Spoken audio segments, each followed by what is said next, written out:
Episode 184 of CppCast with guest Christopher DeBella, recorded January 23rd, 2019. Today's sponsor of CppCast is PVS Studio. PVS Studio is a tool for bug detection in the source code of programs written in C, C++, and C#. PVS Studio team will also release a version that supports analysis of programs written in Java.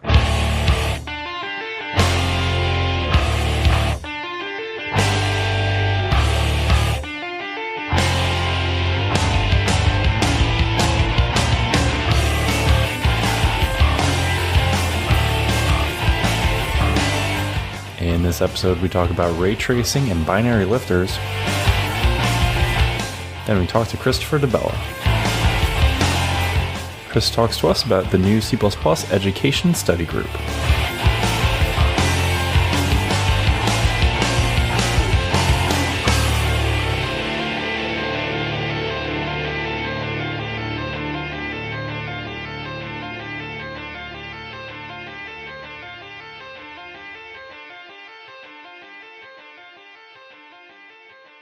Starting my recording again. Jason, you're good?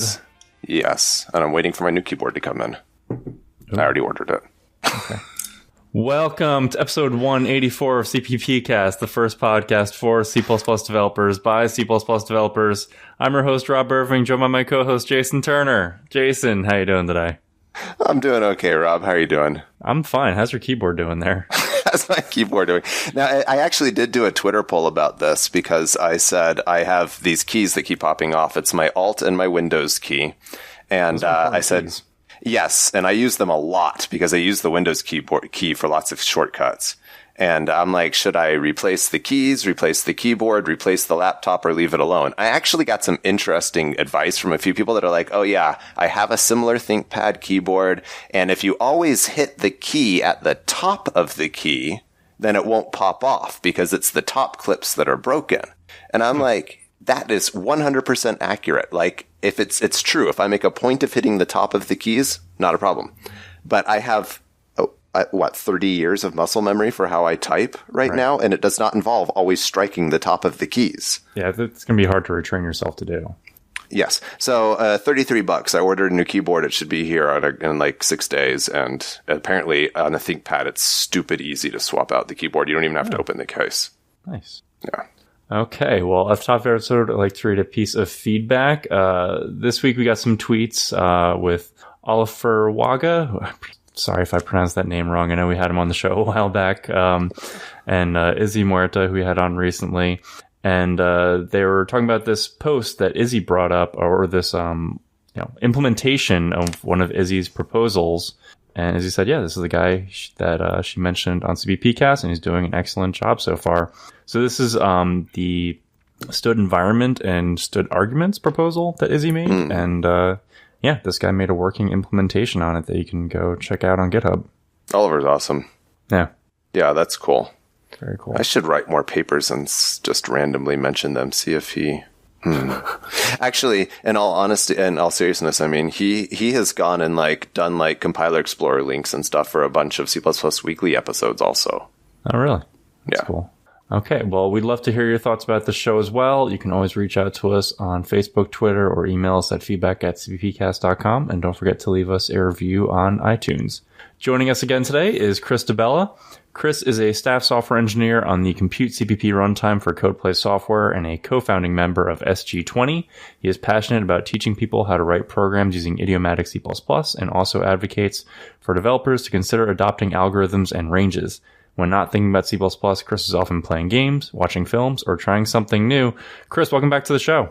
Thanks. It's great to be back again. So what games are you playing these days? Right now, Pokemon Let's Go Pikachu is consuming almost all of my time, outside of pretty much anything that isn't Pokemon. It's just a real great throwback to the original games. It's a remake of Pokemon Yellow, which is from the original generation of Pokemon. For those who aren't familiar with the game, it's on the Nintendo Switch, and it stayed faithful to the original games whilst also bringing new elements. So if you're familiar with Pokemon Go, it's introduced a few elements from that. It's also syncable with Pokemon Go. So if you have original Pokemon, then you can transfer them from your phone to the Switch. That's a permanent transfer, and that replaces an element inside the game. So there's this section called the Safari Zone where there are Pokemon that you can just pay to catch, and then they removed that component and replaced it with the Pokemon Go. So the way in which I like to think about that is that we've taken the Safari Zone from Pokemon into an augmented reality sort of environment for us to play in. So you said it's a throwback to like Pokemon Yellow, and the only Pokemon game I've ever played is Pokemon Puzzle League for the N64, and I know that's not at all a Pokemon game. Pokemon, but those were Game Boy games originally, right? Yes, as in the original Game Boy game. Yes, so, yeah, okay. Original Game Boy. Right, okay. So we're talking pretty old games. I think they celebrated their 20th anniversary a few years ago, so... That's before Rob was born. No, I'm just kidding. Sorry. I still remember how crazy people were about Pokemon Go when that came out like 2 or 3 years ago. Like I would, on the main street in my town, see people just like huddled up on the street all with their phones out because they were at some Pokemon trainer stop or whatever it was. Yeah. That's funny. There was a thing when it first came out. The New South Wales state government, which is the state that I lived in when I was in Australia, they had to actually put up those giant road signs that said, "Do not Pokemon Go and drive."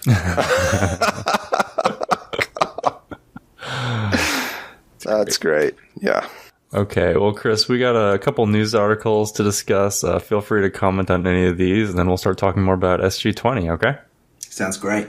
Okay. So this first one is a link to a GitHub repo, and it's ray tracing in 256 lines of bare C++.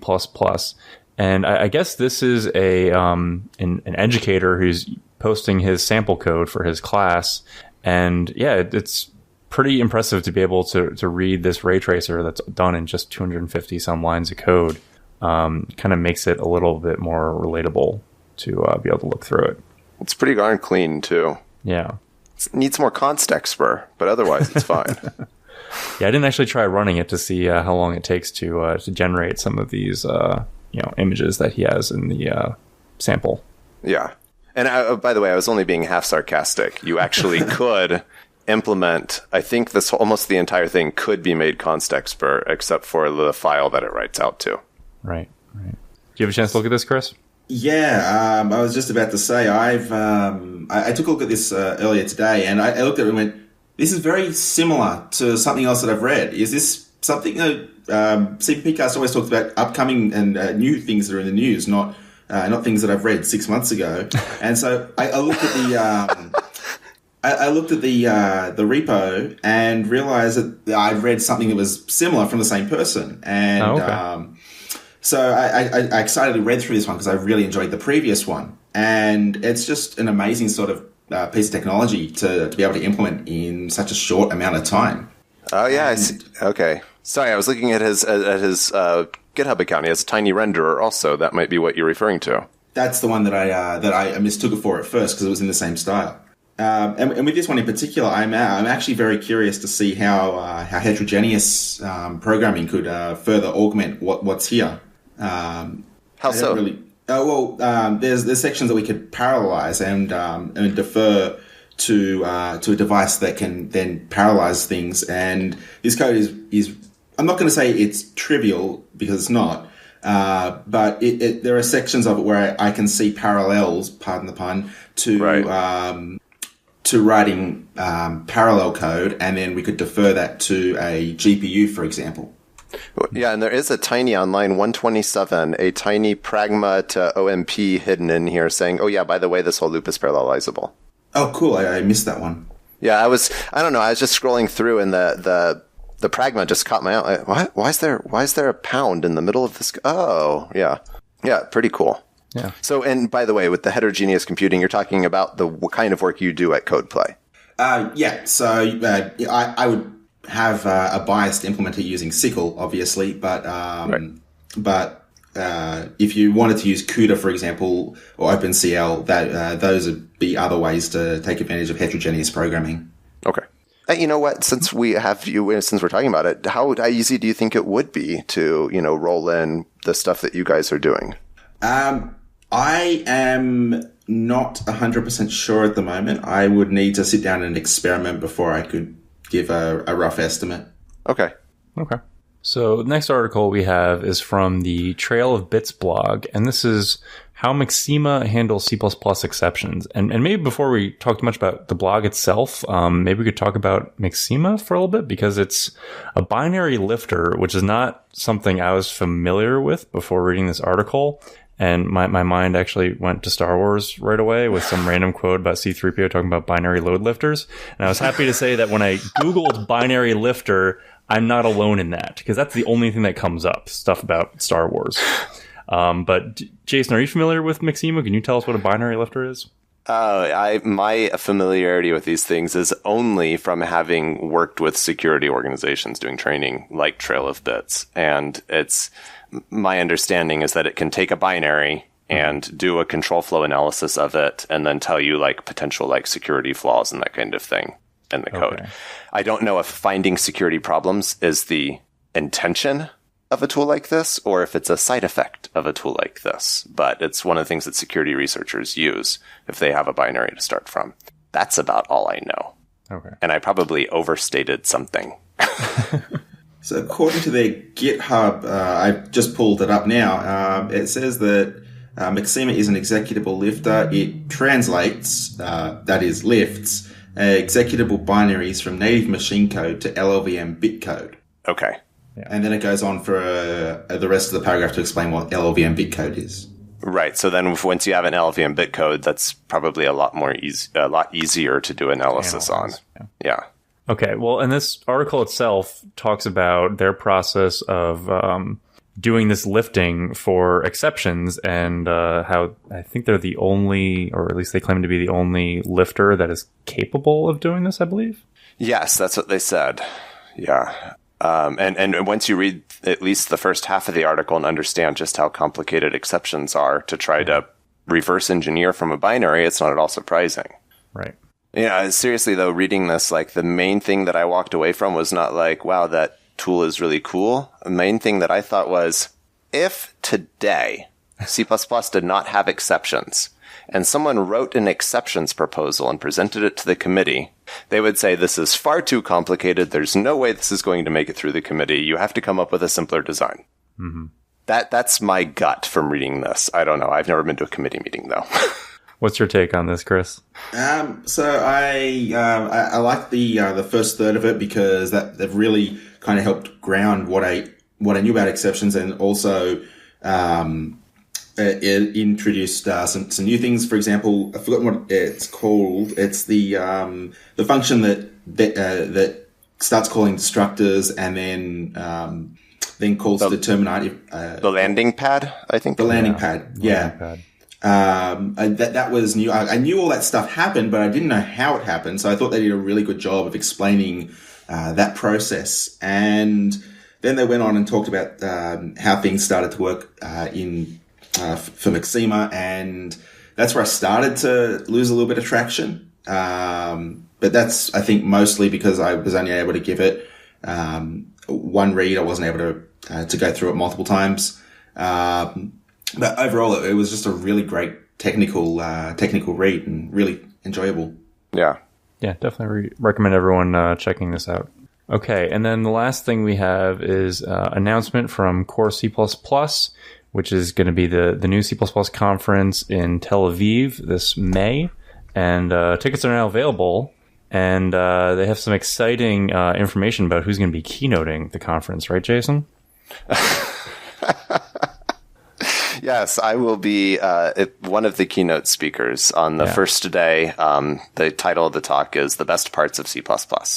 And so I'm looking forward to that and excited about it. And also teaching one of my classes, Understanding Object Lifetime, on the pre-conference workshop days, which also there's 4 workshops announced. So Phil is going to be teaching, myself, Phil Nash, that is, for people who aren't regular listeners of the show, and Dan Sachs, and then Amir Kirsch, who I may have met him. I'm not sure, but I don't.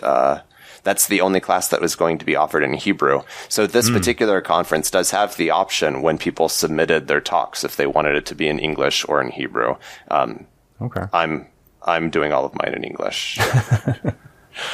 Yeah. And it looks like there's going to be a second keynote, but they haven't announced that one yet, right? Right. Yeah. Okay. Oh, and Diego Lasada from Rodriguez Lasada from JFrog. Yeah. Yes, from Conan is also going to be giving a half-day workshop at the end of the conference. Right. Yeah, it should be a great conference. It's wonderful to see conferences just springing up all over the world now for C++. Yeah, and yes, I mean, as the listeners know, I'm going to England in a couple of weeks, and then the opportunity to go to Tel Aviv. It's great from a speaker's perspective as well. Yeah, definitely. Okay, so Chris, do you want to start off by explaining SG20 for us? SG20 is a new study group from the C++ Standards Committee. For those unfamiliar with a study group, that's a group of people that will come together to discuss topics that are of a common interest. In this case, SG20 is about education in the C++ scene. And the goal of SG20 is to produce curriculum guidelines for teachers to take, similar to the C++ core guidelines, which is a code style. This would be like a teaching style guide. And so you can pick and choose things from that and then add them to building your course or your textbook if you're a textbook author, or if you're building a tutorial, then you can follow these as well. That's interesting. So is this focused on curriculum for like university students or for trainers or both? It's very broad. So it's education in general, and so that there are different requirements, but we are looking at producing multiple guidelines for different areas. So there'll be guidelines for beginner C++, for intermediate and advanced. Those are the three initial target areas, and then we'll probably refine them as we need to. So if you're doing university C++, if you're teaching university C++, then you'll be able to use these guidelines. If you're wanting to do some sort of professional training, such as what Jason does, then the hope is that you'll be able to use them there as well. So, I mean, you just kind of just threw out there beginner, advanced, and intermediate, but like, what does that mean? Are you saying beginner with no experience programming at all, or what? So that's something that we are trying to define at the moment, and we'll touch on this again in a moment, I think. But at the moment, for the term beginner, we're only focusing on people with programming experience already who are moving to C++. Okay. So you may already have some experience with Python or Java or C, and you're coming to C++. And then how high does the advanced end of the spectrum go? To my knowledge, no one's even looked at that section yet. There's a proposal for teaching C++ to beginners, but there's no other proposals that I've seen for intermediate or advanced at present. Okay. So at the moment, to my knowledge, the focus is only on beginner, with requests for the other two to start getting looked into as well. Okay. Okay. So, I mean, what are the ultimate goals of the SG20 group? So SG20 seeks to produce documents that are readily accessible for teachers or would-be teachers, so that way they can go and build their course or their textbook up. There is no end-of-life goal, so SG20 won't persist for, say, a year or two, because C++ is always evolving, education techniques are always evolving, and so that the suggestions that we have will constantly be under review. Okay. But the idea is to get teachers to come together and discuss what good practices for teaching C++ to certain audiences are. And a theme at the moment is definitely knowing who your audience is when teaching C++ and making sure that you're not trying to introduce things too early or teach something that would be good in a different class, but not for the class you're specifically targeting right now. Sorry, go on. Jason, looks like you want to say something. I'm just thinking through what you're saying, and it's thinking about knowing your audience. I've had this experience as a teacher where I set the curriculum that I'm planning to teach with a particular organization, and I get there and we get halfway through the first day and it becomes clear for whatever reason the class isn't exactly what I expected it to be. And I'll just say, hey, does anyone mind if we go over this other completely different material instead? Because it was the appropriate thing to do for that class. Going off, my planned curriculum made sense. And that usually works well. And everyone agrees like, oh, okay, yeah, we were bored doing the other thing or whatever. So I was just thinking with knowing your audience and having these guidelines, it made me wonder, like, how many sets of beginner guidelines might there ultimately be depending on industry and background and university setting or professional or whatever have you? I think that's a great question to ask, and I will bring that up with the study group because I don't have an answer for you on that. And so when we meet again in Kona, which is the next C++ committee meeting, I will actually pose that question and then get an answer for you. I mean, it obviously won't be on CppCast, but sure, there will be an answer that I will hopefully have. Okay. I wanted to interrupt the discussion for just a moment to bring you a word from our sponsors. PVS Studio Analyzer detects a wide range of bugs. This is possible thanks to the combination of various techniques such as data flow analysis, symbolic execution, method annotations, and pattern-based matching analysis. PVS Studio team invites listeners to get acquainted with the article Technologies Used in the PVS Studio Code Analyzer for Finding Bugs and Potential Vulnerabilities, a link to which will be given in the podcast description. The article describes the analyzer's internal design principles and reveals the magic that allows detecting some types of bugs. Do you want to tell us a little bit more about like the origin of this study group? I mean, it just started at the last committee meeting, right? Yeah, so Michael Wong is a member of the Direction Group, which is a group of 5 people who have been around C++ standardization since a very early time, and they've got a lot of experience with writing C++ programs.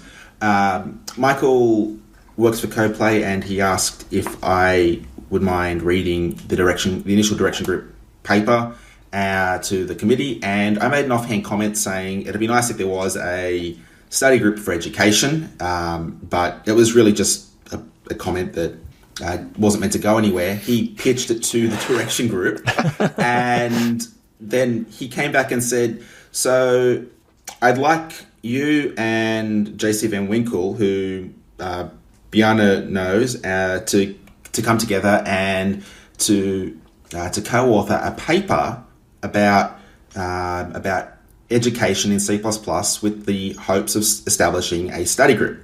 And then JC had the brilliant idea of, instead of producing normative curricula for specific audiences, which would have limited accessibility because that means that they'd be owned by ISO, and they would be they'd basically be dictating what needs to be taught and when. He suggested that we have guidelines that suggest ways in which to teach and suggest when to teach things. But if you want to pick things that are relevant and say this thing is sound advice but not specific to my situation, then you can ignore that like you would with a style guide. And so we pitched that to the committee in the November committee meeting, and they liked it, and so a study group was established. I was hoping for SGA, so that way we would have, like we have SG1, which is a Stargate parallel. I was hoping for SGA, but unfortunately, rules are rules, and so SG20 was it was established as. Nevertheless, I'm I'm very happy that this has happened because education is around C++ is something that's very important. And alongside that paper, that paper's number is P1231, and P1231 had some data in it from a poll that I conducted around the CppCon time for a talk that I gave there on education, and it showed a little bit of insight into the trends that were happening at the time for teaching C++. For example, something that was interesting is that there seems to be that people are teaching C++ in an idiomatic C++ style more so now than saying let's start with C and move into C++. That sounds good. Yeah. That was very promising, and I was very happy to see those results. Really not at all on topic, but still kind of on topic, since you said you really wanted the Stargate parallel. Just so you know, SG20 is the Russian unit from Stargate. Interesting. Okay. Well, since you talked a little bit about the papers and the guidelines, so those are going to be kind of made available for any teacher, educator to use if they want to? That's the goal that was outlined in P1231. Okay. We had a section in there that explained why pushing them through ISO will limit accessibility, because you've got to pay to get them. If you can go through your own country's national body, which is usually cheaper than paying ISO directly, but not everyone can do that. We discussed a few ways. My hope is that they'll end up being freely available online, but that's still something that we'll be discussing in Kona specifically. So there's still some discussion about what license the papers would have or something like that. That's right. So we haven't fully worked out all of the details, but hopefully that will be done in the next few weeks. So I am technically on this mailing list, although I've only read maybe 5 or so of the emails on the thread. And it seems like there's a large volume of discussion happening right now. So I was curious what your perspective is on how things are going so far. I think that things are going quite well. We had our first telecon, I think it wasn't last week, it was the week before, so 2 weeks ago, and that went reasonably well. It went really well. And so it went really well, and we talked about what has become P1389, which is a proposal for beginner guidelines to teaching C++. And we also talked about a couple of other things, like, for example, the charter in which SG20 is to operate under, which is producing guidelines, not actual curricula. And then we talked a little bit about what we should work on in the upcoming meetings. And we're going to be meeting once a month, so that way it gives people time to go away and work on things. All right. So I'm just curious, in addition to producing guidelines for teachers, are there any plans to produce any papers, for the standard itself? For the standard itself, I don't quite know at this point. I think it's too early in SG20's future to say just how it will affect the standard itself. But that's something that remains to be seen. They may just have an advisory role saying we like this thing, but perhaps there could be a bit more guidance in the standards. That way, people who are managing resources can understand what they need to talk about. But I'm not quite sure how that will play out just yet. It just makes me think back to the debate over the graphics proposal, and one of the arguments that the for graphics proposal people made was that having graphics in native C++ would make it help it be more teachable, because you can just open up your compiler and write something that produces a graphical output, and they thought that would make it more teachable. I was wondering if there was anything like that you were thinking of to be proposed. Right, I see. So I don't think that falls within SG20's charter. Perhaps we could weigh in and say, yes, we agree with this argument, or no, we disagree with this, or perhaps we'll just stand back and not weigh in there, but have individuals from SG20 come in and unofficially say that. But I don't quite know how that'll play out just yet. So I guess then, leading off of what Rob said, taking the opposite viewpoint, if a new proposal is being reviewed by the committee, would SG20 have a place to say, we would recommend against accepting this proposal because it would make the language more difficult to teach? I think that was floated, and there was no definitive decision on that, but from what I recall, there was a bit of opposition. Okay. So I don't think people were favouring the idea of SG20 being a blocker. Sure. But as an advisory role, similar to how the direction group will say, we would like to see this head in this direction, I think that SG20 might be able to weigh in and say, look, the feature is good. The problem is genuine, as all proposals have a genuine problem to be solved. Mm-hmm. But perhaps the approach in which we're taking could be refined a little bit more, so that way it doesn't become a problem in say 5 years' time. Right. So it sounds like nothing like that has come up yet, I take it. No, there hasn't been enough time for SG20 to get its feet wet in that regard, or if we even want to go down that road. Right. So you have now mentioned twice, I think, that you do have a paper that is going to Kona that came out of SG20? Yes, that's correct. So that one's P1389. Okay, 1389. It's not published yet. I sent it to Hal 2 days ago with the mailing deadline looming. And that paper was originally meant to be, I think, 4 papers in length, with the first one saying, let's start working on guidelines for teaching C++ to beginners, and then each of the other papers were going to be specific, targeting specific guidelines. And in the end, I decided that all the papers should just be merged into one. And so now we're just left with one paper that is reasonably long, but is sort of mimicking how the core guidelines are laid out in terms of suggestions. Okay.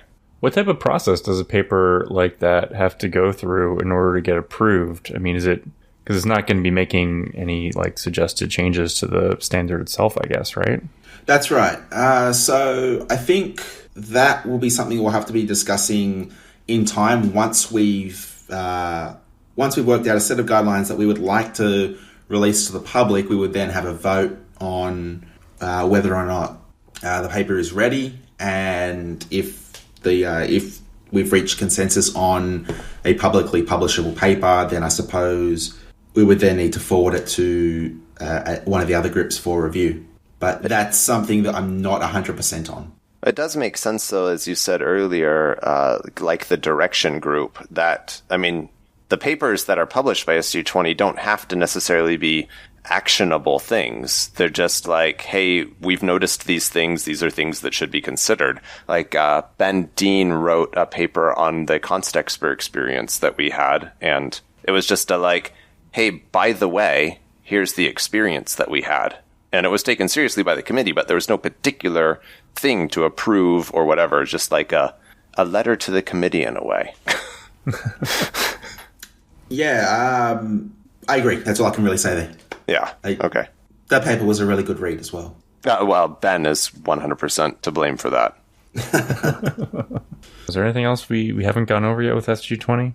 Similarly to SG14 and SG19, which are open to the public, SG20 is also open to the public. So if you get in touch with myself or JC Van Winkle, then who is the official chair of SG20, we can we can let you into the group.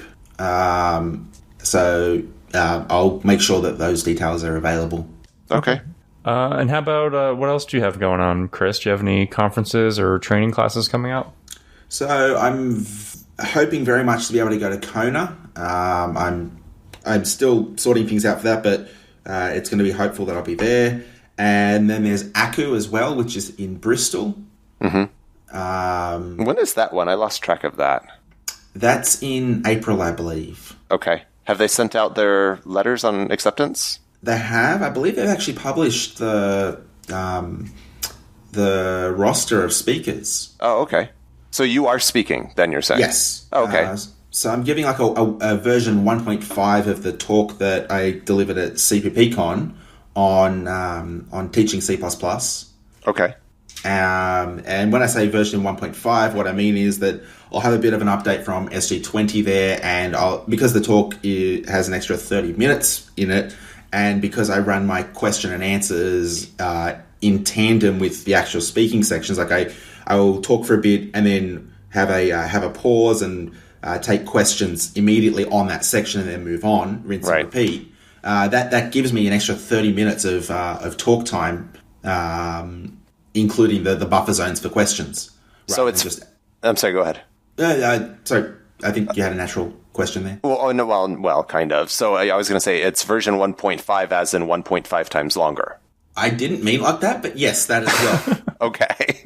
When I said 1.5, I meant there's it's going to have all the same content. So if you've already gone to the CppCon one, it's probably in your best interest not to go to this one again. But there will also be a little bit extra. But I wouldn't call it version 2 because I haven't completely changed the talk. Okay. Maybe director's cut? Director's cut.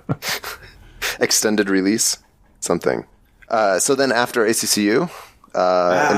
There's nothing on the books at the moment. I'm still waiting to hear back about CppCon with respect to classes. Yes. Right. But that's the next thing that's in my sights. CppCon. Okay, and that's September, and in Colorado, in case there were any of our listeners not paying attention to the fact that the venue had changed. Right. It's going to be very exciting to see the new venue. Yes, I will have the opportunity to go out there in March. Herb is going to be giving a special presentation at our meetup, and we will take the opportunity to see the new location and everything with Herb's visit. Nice. Yeah. That's just a little plug there for my meetup in case anyone from Denver's listening and you don't come to my meetup yet. Going back to Kona, Chris, is there anything else you're looking forward to at the upcoming committee meeting aside from everything going on with SG20? Yes, there's a proposal that's now in its 4th revision that I've co-authored with Casey Carter, and I'm probably going to say your name wrong. I really apologize. Corentin Jabber. So we are looking at adding a few extra range adapters to to what's in C++20. For those who aren't familiar with what a range adapter is, it's where you take a range and then you apply some sort of transformation to the range that makes it appear to do something else. You may know these as views as well. And essentially the way in which I like to describe this is that you compose a series of views together to build up a description of what you'd like to do. Nothing actually happens when you're building up the description. It's just saying, I would like this to happen. And then what you need to do is you need to action the description, which means that you would feed it to an algorithm or stick it in a range for loop if that's more appropriate. And then operations will actually be evaluated. And so this will add, I think, 6 or 7 new adapters. And you're hoping for this for C++20? Yes, this paper targets C++20. Okay. It's interesting that you bring this up because I've read recently that the C++20 accepted version of ranges so far is missing a fair number of the things that's in ranges v3 that people would expect to be there. And I don't know, it just kind of feels like maybe this is filling in some of those gaps.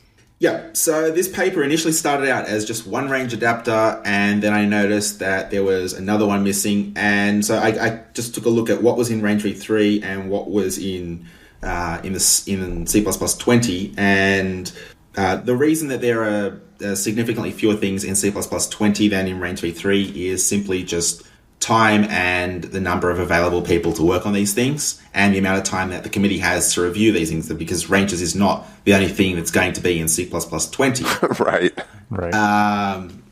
So there's a lot of factors, and it all comes back down to time. And that's why there are more things in range v3, because that I think has a shorter release cycle than C++ does, because that's a 3-yearly release cycle. And so I took things that I felt were symmetric to what was already in the standard working draft, and then added those complementary features. For example, there's a take range adapter in C++20, which will allow you to go from the first element to the nth element, right? Where n may be smaller than the actual number of elements in your range. But there was no drop, and drop is the opposite, where it will remove those elements. Now, it doesn't actually remove them from... So if you have a container, it won't remove them from the container. It will just ignore them and then start from, say, we want to drop the first 5 elements. It'll start from the 6th element. Right. And so then there's 2 other adapters. One's called take while, which is like take, but instead of working on a specific number of elements, it will evaluate a predicate, and then if the predicate is true, it will take it. The moment the predicate is false, it will stop. And naturally, if you introduce take while, I want to introduce drop while. Okay. So what are your hopes for this getting accepted?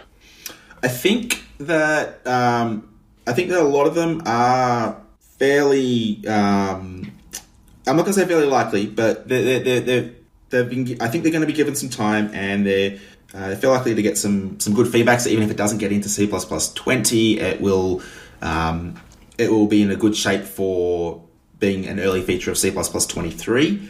There's one range adapter called Zip that I really, really, really would like to be in C++20. That one requires a lot more time and care to get right. And so if it doesn't make C++20, I will be disappointed, but also understanding that it's just not right for C++20 because we weren't able to work out all of the things to make it be correct. And for people who aren't familiar with what Zip is, it's essentially, if you're familiar with Python Zip, then it's very similar. You take a number of ranges, and then you get the first element from all of them, then the second element from all of them, and so on, until you've reached the smallest range. Okay. Before we let you go, since we were just talking about ranges, Chris, a couple episodes back, we were talking about this C++ ruminations post or whatever it was that a game developer wrote in response to Eric Niebler's post about ranges. And we talked about Sean Parent's response to it. And one of the things we kind of discussed amongst ourselves was that we kind of felt like Sean Parent, or that Eric Niebler's example of ranges was not great, this Pythagorean triple sample code. Yeah. I was wondering what your take was on that, since you're focused on education and a big proponent of ranges. So I'm actually kind of glad you asked that, because at the moment I'm working on a very long blog post that will be broken up into probably episodic moments, like a kid's cartoon show, because it's just going to be that long. Or like Star Wars. Yes, that's actually a good one. Well, I'm not going to make that joke. I've forgotten what the term is. So essentially, the blog post is about introducing ranges in a larger project, and so I agree that Pythagorean triples wasn't is a toy example. And whilst I looked at that and went, yes, I understand it. I looked at that example, and I felt that it was easy for me to understand. I felt that the blog was better for library developers who may want to make their own range abstractions, than for people who want to actually use ranges in application programming. Okay. And so I think that if there's a much larger project, for example, a compiler that uses ranges to demonstrate how they can be used and why they're so effective, and contrasts that against what you would write if you didn't use ranges, but you just use the standard library, and then contrasts that again against something that doesn't use algorithms at all, then maybe that will start to show the benefits of what ranges can offer to general application programmers. Okay. Okay. Now, Well, we look said, forward to seeing that post. You'll have to share it with us once you finish it up. Mm-hmm. It's going to be a long while before that's finished. Okay. Okay. Well, is there anything else you wanted to go over before we let you go, Chris? No, I don't believe so. So thanks for having me. Yeah, it was great having you on again. Yeah, thanks for coming on. Thanks so much for listening in as we chat about C++. We'd love to hear what you think of the podcast. Please let us know if we're discussing the stuff you're interested in, or if you have a suggestion for a topic, we'd love to hear about that too. You can email all your thoughts to feedback@cppcast.com. We'd also appreciate if you can like CppCast on Facebook and follow CppCast on Twitter. You can also follow me at Rob W. Irving and Jason at Lefticus on Twitter. We'd also like to thank all our patrons who help support the show through Patreon. If you'd like to support us on Patreon, you can do so at patreon.com/cppcast. And of course, you can find all that info and the show notes on the podcast website at cppcast.com. Theme music for this episode was provided by podcastthemes.com. Site at cppcast.com. Theme music for this episode was provided by podcastthemes.com.